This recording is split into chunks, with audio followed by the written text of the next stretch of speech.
உணவுப் பொருட்கள் பற்றி பார்க்கலாம். அரிசி, சாவல், சாதம், பாத், கோதுமை, கேஹூ, சப்பாத்தி, சப்பாத்தி, தோசை, தோசா, இட்லி, இட்லி, பூரி, பூரி, சட்னி, சட்னி.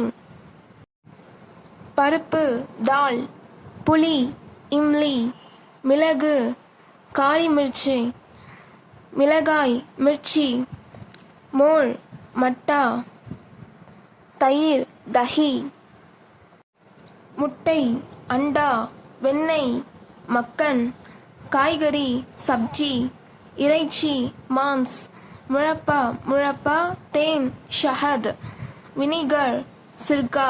வீடியோட லிங்க் நான் கீழே டிஸ்கிரிப்ஷனில் கொடுத்துருக்கேன், அதில் போய் பாருங்கள். நம்ம சேனலை சப்ஸ்கிரைப் பண்ணுங்கள், சப்போர்ட் பண்ணுங்கள். நன்றி, வணக்கம்.